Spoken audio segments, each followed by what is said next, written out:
Hello dear audience, we are back again with our topic, with the discussion about faith. I want to share with you a couple stories before we will continue our discussion or conversation on the topic.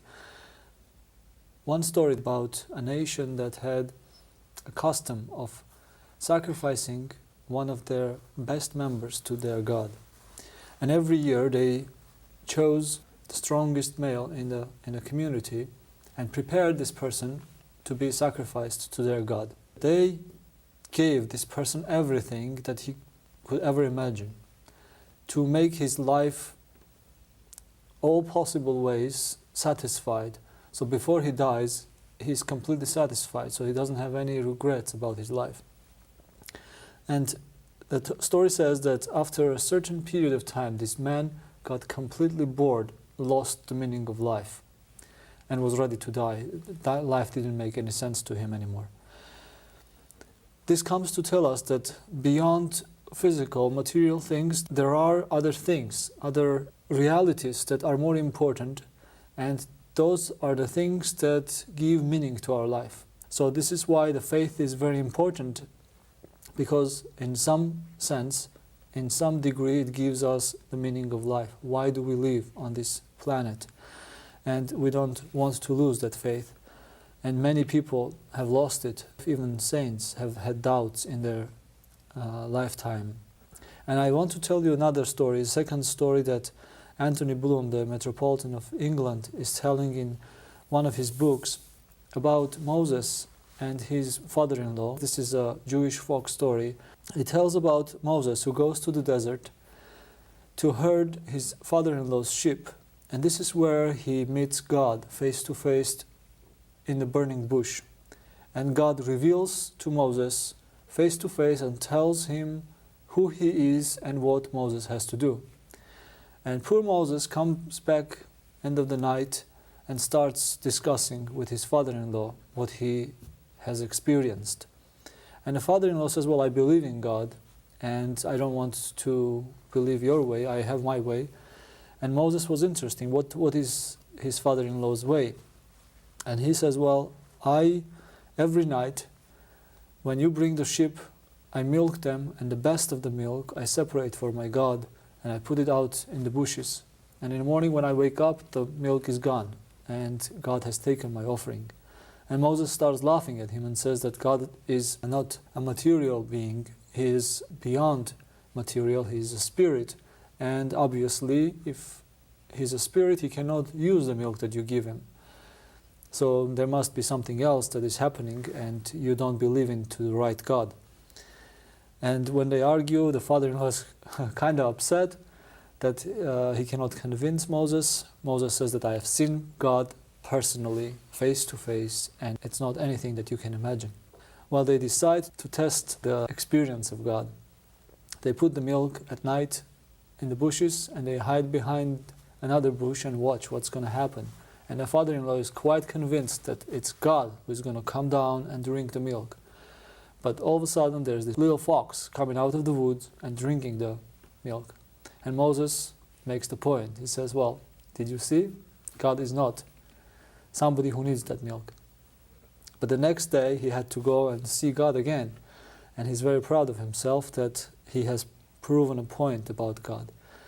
And God appears to him, and the first thing that he tells Moses is, shame on you that you played with your father-in-law's fate. He believes in me truly and he knows who I am.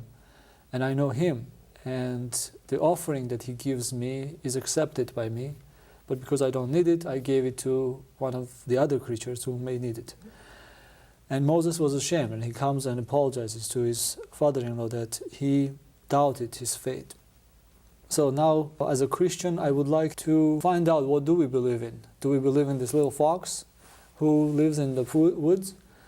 Or do we believe in God who created that fox? Or do we believe in God who personally appeared to our ancestors, who lived in the lives of the saints, who is present in the life of the church? And Presbyter Yaki is with us for explaining from theological perspective, maybe from psychological perspective, who do we believe in? We pray every day with Lord's Prayer, Our Father who art in heaven. Who is that Father? What do we believe in? This is a nice little bridge to sort of connect what we were saying earlier about some of our thoughts about the Nicene prayer. In some ways is a kind of explication. There's a quiet reference point back to the Lord's Prayer, because the Lord's Prayer begins with Our Father who art in heaven. Hallowed be your name. Holy is your name. And then it goes on, your kingdom come, thy kingdom come. Well, the Creed begins with, I believe in one God, Father Almighty, maker of heaven and earth, and of all things visible and invisible. And it so goes a little further in declaring gratefully what has this loving God done for us. And we can go through the whole Nicene Creed, in a sense, even using that as a jumping off point to more deeply appreciate the Lord's Prayer. Because if we are together and one in Christ, the words of the Lord's Prayer and the words of the Creed bear witness to that same one reality, that we are all together in the presence of the loving God and called to grow in Him and one another and creation. And so I'm wondering if we can talk a little bit more about what it means to trust that, to have faith in that good news, in some of the ways Jesus talked about that, that we can find in the Gospels, and maybe set aside some other time to talk. Maybe I think I would love to do a discussion with you on the Lord's Prayer only, or on that interplay between the Nicene Creed and the Lord's Prayer, because a lot of people, they hear Nicene Creed and they kind of want to typecast that to something in history that we don't believe anymore. Well, it's like saying we don't believe in God anymore. How can we say we don't believe in God anymore when it's the same God that's still sitting on the throne? Because in a sense, that's pointing also to the first line of the Lord's Prayer and the first line of the Creed. God is still sitting on the throne. Well, what does that mean? And so I think that would be a good thing. And so if it's okay with you, maybe we can talk a little bit more about what it means to have faith, what it means to trust God. Because I think something we were taking for granted in our discussion in the previous show, the previous episode, is that when we trust God, when we have faith in God, and it's not just, gee, let's check our intelligence at the door. One of the ancient Christian prayers is that we are called to be and grow as reason-endowed sheep. I quickly said that last time, and I've mentioned it in the past before. That means we also include the best of our reasoning capacities with our integrity, with our depths in the presence of God, to discern our steps. And then we take a step. We act from there. And so that is something we were maybe assuming more in our discussions earlier, that I want to articulate a little bit more, that all authentic faith, all authentic trust in God, always, always, always will have some kind of action connected with that. Always. Otherwise, it's just theoretical. Or it's maybe theoretical and experiential, but in a sense narcissistic. We're just keeping it to ourselves. And like the wicked servant who would take the gift and bury it and hide it from everyone and not develop it, we're called to take risks with that faith. When you say that we have to reason, we have to have our input towards understanding, the reason that Nicene Creed and other councils happened were the heresies. And what I understand from the history is that those heretics were the ones who were reasoning the best. They were the ones who were bringing up all these problems. My understanding was that before the Arians or others came out, the church wouldn't even think about putting into a formula what they believe in. Right. Because they, from the New Testament, knew who God is, who Christ was, and when somebody came with his reasoning, then the church turned around and made the formula that no, he was this and he was that. We have to be careful. Formula is not magical. Mm-hmm. These are words that are descriptive, but the church agonized over decades to find words that were as accurate as possible to help point to the mystery of God, who God is, and God's love for us, and our relationship with Him and one another, so that we can grow in Him and one another best. This is life and death. That's why it is important that we talk about the Lord's Prayer and the Creed and many of these statements that have come through history, because they're not just intellectual affirmations. They are, let's say, important road signs that help us stay on the way toward God, in God, and with one another. Now, remember, one of the ancient terms for the early church that people would call the church was the way. Well, it's easy to lose the way if someone else is holding up a placard saying, go this way, and then we start leading them off into a different direction. And so, yes, the heretics were those who in some ways were even sharper than a lot of the Christians that were promoting and growing in the truth, because they were seductive. What can I say? And they were seductive not just intellectually, but in other ways too. Enticing, that might be a better word. They were enticing in many ways. And so the church had to, for reasons of our own salvation, our own growth in the Lord and one another, so that we can grow in love and in truth and in peace with each other and in the Lord, needed to articulate more specifically the way through this. And so, yes, we said earlier that the Nicene Creed was essentially, at least especially the first half, a response of pointing the correct way toward Christ, away from the incorrect way toward Christ that was being promoted by the people who believed in what a presbyter named Arius believed, that Christ was not, he was not divine. He was not divine.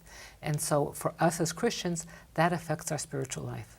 That affects our understanding and our experience of the gospel. So it's very important. There have been moments of pain over how we understand words and our relationship in Christ. And that the Eastern Orthodox churches and a family of churches and the Oriental Orthodox family of churches had for many years misunderstood one another's appreciation of of some of the important words about who Christ is, that kept us separate. And only in the past 40 or 50 years, by the grace of God, and through the work of a lot of people in the Orthodox, in our communities and outside, especially through the World Council of Churches, if I may add, that we are indebted to how God has used many people within the Orthodox tradition and outside to help the Orthodox themselves grow closer to one another in the Lord. And what was discerned 40 plus years ago by the best and has been continued to be affirmed and this fruit, and I think our conversations are part of that fruit, I think, that for centuries, and this is the tragedy, the τραγωδία in Greek, tragedy and τραγωδία are the same word, the Greek and the English, but in Greek it means the deep, long, melancholy song. So the τραγωδία, which is the τραγωδία, the tragedy of these two Orthodox families not experiencing communion because we were misunderstanding each other's terms. All right? And so now that's been healed, which is a wonderful thing. Yes, I want to tell a little story to emphasize the importance of the creed. Like we were talking before the show started, that some people might get bored hearing about the creed. Well, they hear it every day, every Sunday in the church, and it's boring. But it is important, and I want to emphasize the importance, telling a story who were the people who were making that.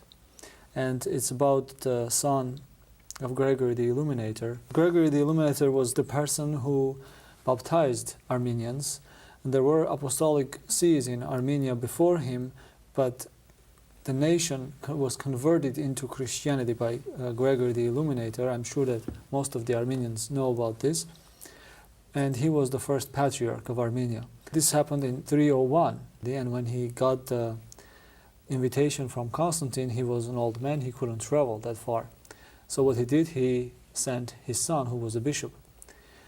And they say in the story that his son was a small man. When he got to the council, all these heretics started making fun of him. Who is this? How are you going to have an input? The story says that he took his oxen and started crossing the sea to the other side, and everybody was amazed, and they didn't make fun of him anymore. Aristarchus was his name. And he became the second patriarch after his father when Gregory left the throne for a desert. He took over the patriarchate. But these were the kind of people who were present in that council. These were the people who made decisions. So it is very important to know who do we believe. Otherwise, we will be like Moses' father-in-law giving the milk to the fox. God may be still accepting our offering. But at one point when we find out who is drinking the milk, we may be disappointed. So that's the reason I want to explain. And it's wonderful. And it's wonderful that you also pointed to the dynamism of the life of the people that were there, who were holy, who were the survivors of terrors of persecution, at least in the Roman Empire. And that here is someone who walked on the water along with his beasts. I think that's wonderful, which is saying that there is more life. Life begets life when we walk in this new way. And so trusting, again, I believe, Lord, help my unbelief. I trust you, Lord, help my mistrust as I reach out, as I walk in the way that you call me, that I'm called to walk. But we're all called as Christians to act on that faith, to grow in that faith, to grow in relationship. And that's what the creed has been formulated to do, so that we can continue in this walk and reach out to Abba, our Father in heaven. Mm-hmm. What does that mean, to have God the Father in heaven? Well, I don't know, because it's not male father as we understand it. It's a definition that's beyond gender, but it's calling our attention to something beyond us with concepts we understand, so that we can align ourselves with and be right-sized in the presence of God as we reach out to grow in Him. One of the things we talked about in the past is humility. And what is humility? Being right-sized in the presence of God. Okay, well, now that we're striving to be humble, that also means we walk in humility. We trust God and we take action. There are many, many stories in the Gospels that talk about faith, trusting God, trusting the good news, trusting that the bonds of love are far stronger than the bonds of death, and that the love is the love of the living God, who holds us already in the palm of His hand. This is just an amazing, amazing thing when we think about that. St. Paul, in this beautiful passage on love, says these are the only three things. All things will pass away in life, except for faith, hope, and love. And the more I was thinking about that, one builds on the other. And so we begin with faith, that trust, that living trust that's based in action as we reach out in truth for the love of God, and that builds on hope. And then the hope builds on love, which is the crown, which is the greatest of all these. So one builds on the other. This is not a small thing. And so some of the stories that the Lord would talk about belief and unbelief, trust and mistrust, in a way it's a relief, will let us know that we all are going to be making mistakes. This is what it means to be human. This is what it means to be finite. This is what it means to be broken, that we will make these kinds of mistakes, and yet to have courage and to keep turning to Him. One of the most powerful stories for me in the Gospel is the story of the 10 maidens. That's in Matthew. The 10 maidens, and half of them were wise and half were foolish. And the theme for that episode that Jesus talks about is being faithful and watchful for the Master, for the Lord. And so it's in Matthew 24, verses 42 through 51. And quickly, what it talks about, half the maidens had oil lamps that they were keeping prepared, waiting for their Master to come so they could go with Him to the bridal feast. That means a lot, and I don't want to explain the whole thing, but they were waiting through the day and into the night for Him to come. The others were waiting for Him, and since He didn't come, since He was delaying, they wound up using their oil. They wound up spending it frivolously.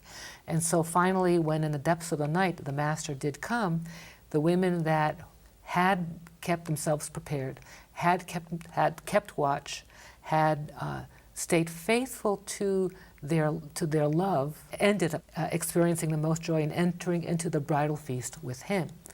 And there's many nuances to this story, but one of the nuances to the story that I really want to call attention to was written by Christian philosopher Simone Weil, the French woman that lived during World War II, that passed away before the end of World War II, who would write about what it means to be faithful to Christ, especially with this story. And she said, it's the kind of faith, it's the kind of trust that even if those maidens were told in the deepest, darkest parts of the night that your betrothed, beloved, espoused man is dead, they still waited. That you wait no matter what they tell you. You wait no matter how dark and how long the night is, and you wait even when they tell you, the game's over, he's dead, you're wasting your time. She said, she called that waiting, and she used the Greek, en ipomone. Ipomone in Greek means patience, in the deepest, most profound, persevering patience. And this is waiting sometimes. Persevering is also an action. There is another nuance in that story. I would like to go to that too. That when the 5 entered, the door was open and they couldn't enter. The other 5 woke up and they couldn't enter. When first time I read the story, I was thinking, well, they were nice people. Why didn't they give them some of their oil so they can come with them too and wouldn't be rejected? And lately I was listening to explanation. I think Father Tarazi explains this way, that the oil is the symbol of their faith. And that's something that you cannot share with anybody. It's impossible. It's unique to us, right? Yes. Father Paul Tarasi, you're saying, yes. Okay. And he says that the symbol of girls or women is the symbol of the soul. Community, Mm-hmm. that it's the church. Right. If this particular church has the faith, will enter into the kingdom of heaven, will have the kingdom within themselves, but they cannot share it with others in the sense they cannot physically take and give to somebody else. This also I connect with the fact that Christ did not add anybody's faith. He praised if somebody had faith, but he went around the villages where he knew that there is no faith in him. Because where our hearts are, there our treasure is also. Mm-hmm. Now, we have to relax with that, because that's where my heart might be, is to desire to grow in the truth, the love of God. That doesn't mean I'll do it well all the time. Doesn't mean I do it well much of the time. But this is the foundation of faith, the cultivating of the heart. And it's hard work. And I believe, Lord, help my unbelief. Yes, it's hard work. There's another story in the Bible that talked about Jesus reproaching his apostles for not having faith. And it's a story where they could not cure somebody. Mm-hmm. And so in the end, he reproaches them and says that it's because of your unbelief and hardness of heart. Mm. So unbelief, and the Greek word, because I checked it out just to make sure, again had to do with pistis, had to do with faith. So it's your lack of faith and your hardness of heart. So where our hearts are, there our treasure is. And so to cultivate our hearts, to soften our hearts, to turn our hearts of stone or our hearts of lead, as you know that story we talked about not too long ago, to make them available to God so God can turn them into hearts of flesh.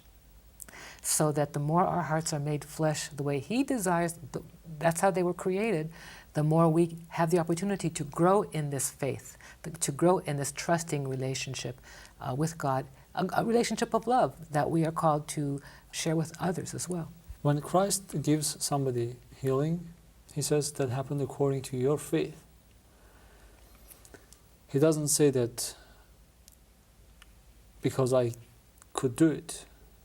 In other words, He doesn't just give somebody healing because He thinks that they need it, but He gives because they believe in it, that will happen to them. But in this story where He kind of talks to His disciples, says, it's because of your unbelief. Because of your unbelief and hardness of heart. In one side, the healing comes because the sick person believes. Right. On the other side, the healing doesn't come because the doctor doesn't have faith. It's a real paradox. Very good story. So it's two-way road. Person who believes in God and the person who believes in God, the miracle to happen. And to trust. The issue is to trust. And yes, there are many times when we ask for healing, we ask for miracles, and they don't happen. Mm-hmm. And to trust that the whole situation and all the people for whom we pray, including ourselves, are in the hands of the loving God anyway. That's harder to trust when we're asking for healing to happen or asking for something important to happen in times of strife, and it's not coming the way we ask. Sometimes it does, and we celebrate that as a gift, and other times other things happen. And sometimes a gift happens anyway, but not the way we planned.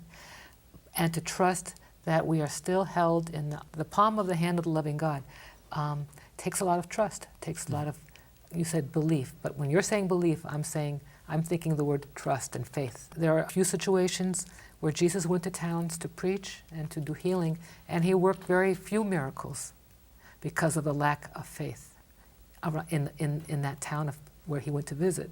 So that with the lack of pistis again, the lack of trust, that lack of their hearts being open to love being bigger than they had ever imagined, and that life-bearing love can be bigger than they had ever imagined. In one of the Old Testament quotes, I met this example about relationship between friends.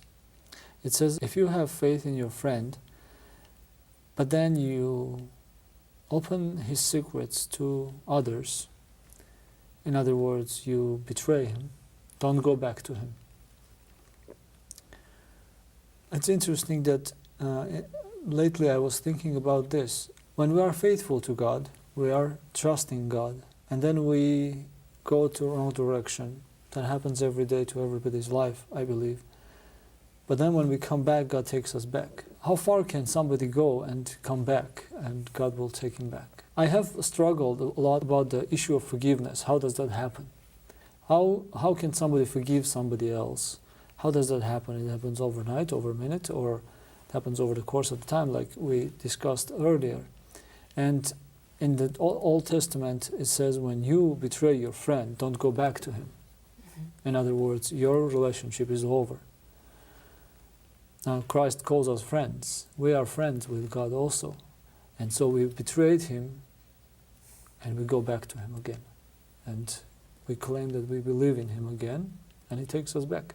Why does the Old Testament say, don't go back to your friend? This faith, this belief, this trust is also between human beings, not only between God and us. It's important to remember that we accept and we affirm the truth of the Old Testament, what is called the Hebrew Bible. Eastern Christianity refers to as the Old Testament, which is the original law that was given to Israel, and that we believe now with Christ's coming that that's fulfilled. And while we accept the Hebrew Bible, the Old Testament, we always see it through the perspective of the coming of Christ. Always. So it's not kind of an equivalent when we're looking at the Old Testament versus the New Testament, that we interpret we appreciate and love the Old Testament even more because we see it through the eyes of faith, through the eyes of trust, as a result of the coming of the Lord Jesus Christ. And so when we are reading in the New Testament and through the lives of the saints in the early church, that God's mercy is beyond our understanding, that God's mercy is beyond anything all of humanity could ever imagine, and that His forgiveness is equal to that. It should give us pause. That we can return to God 70 times 70 times 70 times 7. And my hope and prayer, though, as a Christian and someone who also works in psychology, is that when we do that, we try to do it differently. If we make a mistake or sin, and when we turn back to God, what can I do new? What can I do different so that perhaps I will not fall in the same way? Okay. But that numerically, there is no limit to God's love and mercy. Is there a condition where our unfaithfulness would make God so upset He would cancel His faithfulness with us? You kind of said that earlier when you were quoting the story of the example of Father Paul Tarazi's teaching about the 10 maidens, the oil in the oil lamp that was kept by the faithful ones and spent by the not faithful ones. It's not that God doesn't want to reach out to all people. But what are we doing? How are we squandering our love? How are we squandering our attention? Are we putting our focus on other gods when the real God is there for us in ways all the time, 24/7, in ways that we don't understand? And so we're the ones that fail God. I don't think God ever fails us. We all fail every day. And so the person without sin cast the first stone. We all have to be very careful here. In another quote, St. Paul says that this particular church had so much faith, about which was talked all over the world. What do you think would be the possible fruit that could make these people known all over the world? The fruits of the Spirit: faith, hope, love, patience, endurance, kindness, thinking good at all times, even when we know at times, acknowledge that things can be going badly. We're seeking the good at all times. You shared something earlier with me during the break about acts of Christians influencing the world in which they live. And I'm thinking, well, somehow their behaviors changed as a result of their growing in Christ. They're growing in humility. They're trusting the God of love who, with the good news, established a reality where the bonds of love are far stronger than the bonds of death. Okay. And so people walk differently. We make choices that are subtly differently. We engage one another differently than when we kind of hold everything in on ourselves and looking at everything just from our own old perspective, which is basically mine, mine, mine, mine, mine. I had a question about that. Let's imagine that we are those 10 women, and we all have our oils and candles burning and waiting for Christ to come. And some of us waste our oil before the bridegroom will appear. This is symbolic. Wasting the oil. Can you speak about that? Because we consider that oil to be the faith that the humans have, and even if they know that the bridegroom is dead, they will still be waiting. They will still be trusting that, no, it couldn't happen to him. Well, oil in Hebrew literature, oil in Armenian Christian literature, oil in Greek Christian literature is very, very valuable. It is the stuff of life. Mm-hmm. And it is symbolic in the sense of it is not only the stuff of life in giving us food, it is used in many other ways, including worship. And it's holy. It is a sacrifice when we offer back the oil to be used within the life of the church. It is also used to anoint, to call attention to the anointing of God, that God's love is on all of us. And so oil has a profoundly important significance in ancient Israel and in later on in historical Christianity. And so it is not an accident that Jesus refers to oil, because it is that which is most precious in us. Do not squander our attention, our love, our being, which is a gift, on other dynamics that want to be God, that take us away, that seduce us, that entice us away from the God of love. And so this kind of oil is something that we only have one life to live, we Christians believe. And it's precious, and it's important to be mindful of how we spend it. Would you mind sharing with us some examples of things that will be wasting that oil?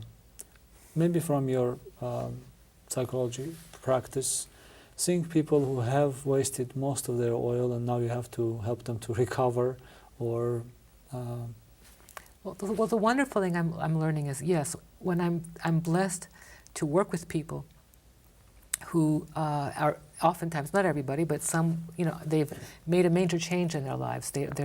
They are no longer desiring to feed their addiction to alcohol, to feed their addiction to drugs, to feed their addiction to sex. Sometimes the addiction is to power. Sometimes the addiction is to a kind of, to many other things. So addiction does not necessarily have to be just a substance, but in psychological terms, we can have an addictive process going where the spiritual, Christian spiritual terminology referring to that as an attachment, where it becomes the focus and it takes on a life of its own that takes us away from that which really gives life. And so our attention is on this small little thing when our life should be much bigger, right? And its best and its biggest is when we are living in growing relationship with God, one another, and creation. And so I've had the honor of working with a number of people who actually will say, I feel spent, I have nothing to give. And what's wonderful is the second we are honest with ourselves, that's the beginning of tapping into those resources deep within us that God Himself has placed to have that start to get refilled. Not only refilled, but changing us in ways that we become a better new self that wasn't there before. In some ways is a discernment that contemporary psychology is also starting to make, that how come people heal in ways that we could not predict, that technically according to even the brain's physiology or the context of the person's life, how come they're changing in ways that we could not quantify, that the statistics don't bear witness to? And as helpful as those statistics might be sometimes, there are situations that are called outliers. Why those outliers? And why so many outliers? And so I would say it's because people somehow are realigning themselves with the author of life, with truth. And you've heard me say in our chairs before that most people I see are not coming to me for therapy as a Christian, they're just coming to me as a psychologist. But the more they align themselves with their own integrity, their own truth, they're, in my opinion, aligning themselves with truth who's a person. They don't know that, but and they're benefiting from the therapy as they understand it from their line in their relationship. At the same time, that source is unending. And I've seen just wonderful things. We can go anywhere from here if we trust and have faith, meaning trust, and take those steps necessary. I remember one story about a saint. He's quite an unknown saint. He's in one of the synaxarians of the Armenian church. The soldier that had a chance to visit Jerusalem, and in the tomb of Christ, he had a vision of Mary and had to talk to her, and that's how he was converted, and he came back and joined the monastery. And he was quite strict about everything, based on the instructions that his father gave him, his spiritual father. And one of the things that is mentioned there, he worked in a hospital, in a monastic hospital, taking care of the poor and the sick. And this may sound ridiculous, but somebody gives a present to the hospital, a surgical knife. And he comes with very happiness, holding the knife, to his father, to his spiritual father, and says, Father, look, what a beautiful knife we got as a present. And his spiritual father says, I want you not to touch that knife from now on. Don't come close to it. And the explanation later on is that even the smallest attachment to the simplest thing as a gift to the hospital, a beautiful knife or a very unique knife, could keep him away from his salvation. And he says that from then on he didn't even look at that knife. He liked it, he realized he likes it, but he didn't even look at it. And he died very early. And in the story, they tell his spiritual father that he's dying. He comes close to him and says, what is your last word? And he says that, well, I know the reason of my death. It's my lungs. He names the sickness, and he says that I heard that not fully boiled eggs would save my life. And so his spiritual father says, well, do you want me to cure you? Do you want me to help you with that? Or do you trust that it will help you? He says, yes, I trust it, but please don't give it to me. I'm ready to go. I want to live. This is my last request. He says, I know that this will cure me, but I don't want it. Please do that for me. And he departs, and then later on... Meaning he departs this life, he passes away, he dies. Passes away, yes. And later on, they say that there was a saint going around the monasteries, and he comes to this particular monastery and goes to the graveyard and mentions the names of the monks who are saints, who see God. And he mentions only one name, and this was this young monk who was made fun of in the monastery most of the time. Within the story we find that. And all the monks were upset. Why is he mentioning this one? He was so young and he died from this sickness, and he wasn't a very important figure when he was alive. And the saint says that I see him in front of Christ with light on his face. So I'm telling all this long story because it shows how the smallest attachment could have ruined his salvation. Mm-hmm. That he keeps away from even that smallest thing, possibly. That's why I was asking if what are main things, like several things that people will have as an example to stay away, or to be careful with. Is there anything like that?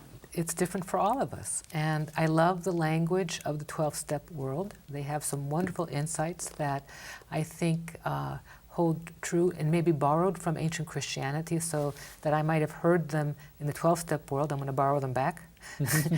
And they'll talk about the disease. Now, they'll mean that the disease dynamic of whatever the addiction might be. And so I'll maybe make that more spiritual disease, that which entices us away from the love of the living God. Anything that takes us away, that causes us to feed a kind of worship, anything that's not authentic, which is the only thing that's authentic is our being in the presence of the love of the living God, in the end feeds our demise. If it's not feeding authentic life, in the long run will feed our demise. And so what the 12-step, one of the slogans says, or I shouldn't call it a slogan, but one of their wisdom, their sayings is that the disease is insidious. Mm-hmm. That once we are better, let's say we put down the addiction of alcohol, and after a number of years, that's not calling to us anymore. We're sober a day at a time. But what often happens is, what I'm learning from my friends in the program and people who come to see me, is then that illness takes on another disguise. It could be an addiction to excitement, or an addiction to fame, or an addiction to eating, or an addiction to vanity, or something. And then when that's taken care of, and they start, or power, it's another one. It's a substitute for, as Dr. Patrick Carnes once said to me and a small group of friends, don't ever forget, so I'm not forgetting, that the first addiction of all addictions is the addiction to power. And so that will pop up. And when that's dealt with, then something else will try to come. So while we live on this side of the grave, there's always going to be something unexpected that comes that's going to try to seduce us, to entice us away, sometimes in the good enticing, sometimes in the bad enticing, but to get our attention away. And this is to be expected. God knows this. God knows how we feel from the inside out. And so we keep trusting Him. We keep turning to Him even in the midst of all this. And so, sure, these things happen, but I can't say for every person, all of us is going to be different. Thank you very much. You indirectly named some things that would be helpful for our audience to stay away, to be careful, because those are the things that put fire into our oil and burn it up before the Christ will come.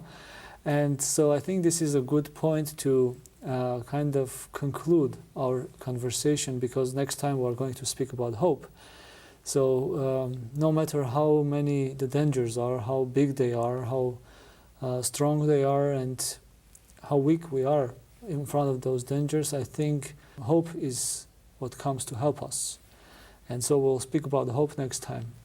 And thank you very much.